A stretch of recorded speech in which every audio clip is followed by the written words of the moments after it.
Today's speech is going to be about why people join the military. There's a lot of reasons why people join the military. One of the reasons that people join the military, and it's one of the main ones, is because a family member has served in the military prior, and they are trying to follow in a tradition that their father, their mother, their uncle, even that their grandparents went into. Another reason why people join the military is usually because they see a pamphlet somewhere. They see a commercial on TV where it says, join the Navy or be all you can be in the Army. That's another reason why people join. A third reason why people join the military is because they have a sense that they're not doing anything with their life and they see the Army as a way out of it. Some people who influence you to join the military are your parents, your friends, your uncle, your aunt. Anybody can influence you on trying to join the military. But joining the military is not just simply joining.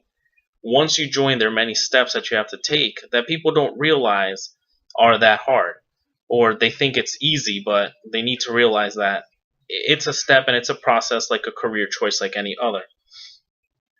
Before you join the military, you have to go to a recruiter, and a recruiter is going to ask you, and he's going to tell you, is this what you want to be? Obviously, you go there because that's what you want to be, but he wants to make sure that this is the right path. The recruiter knows that he needs to get people into the military, so he's going to do his best to try to recruit you into it. Once you decide that you want to be in the military, then he's going to ask you what kind of job you want.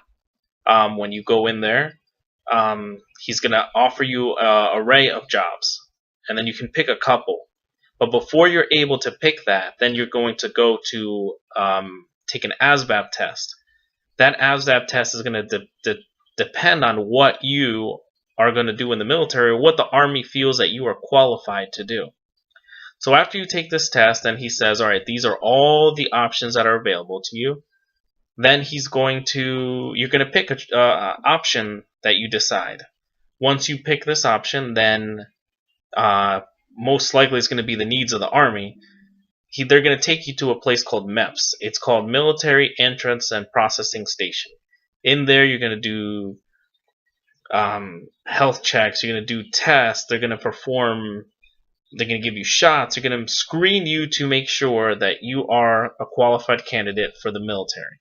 They do background checks. Once you go to MEPS and everything clears out, they give you about a ship date of it can be from a couple months, maybe a month, to a couple months where you're going to ship out. During that time, you have to stay in good health. You have to maintain a regimen like if you were in the military, but since you haven't joined, they just want you to stay healthy, stay out of trouble, because any of those can cause a factor in it. Once you decide that you're going to join, and you've already went to MEPS and you've enlisted, they're going to make you take an oath of enlistment. You will take this oath of enlistment, and once your oath is completed, then you are part of the military per se. They're going to give you a ship out date. Then you go out, you ship out to your basic training.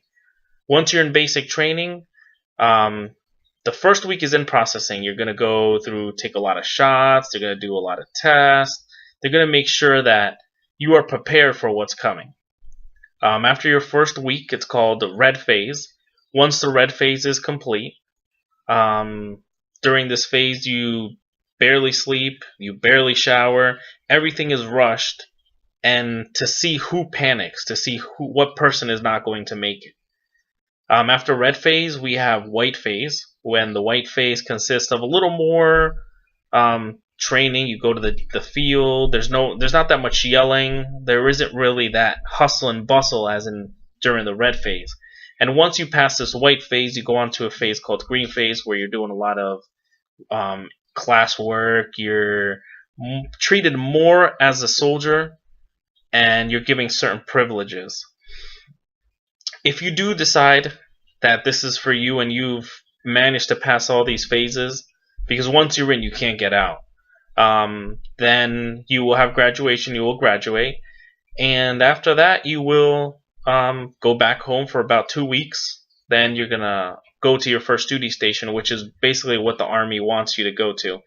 At your first duty station, you have to realize that a lot of people see you as a brand new private. You don't know anything. Even though you think you're 18 years old and you're away from your parents' house, you really need to know that this is the Army. It's the way that they do things. You will get all the details that nobody wants to do. You'll be cleaning toilets. You'll be doing everything.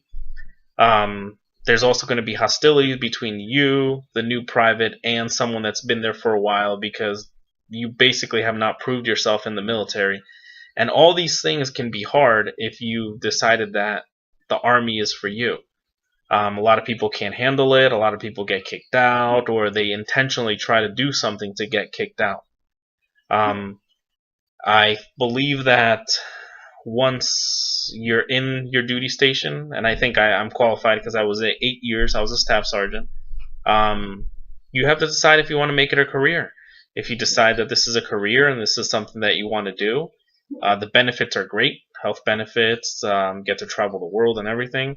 If this is not something that you want to do, you still have to abide by your contract.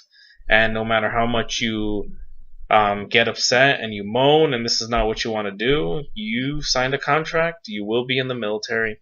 So I want you guys, before you decide to join the military, I want to make sure that everybody understands what is at stake, and I hope that everybody decides to make a very inquisitive and informative decision before joining the military. That's the end, and I hope everybody decides to follow my path. Thank you.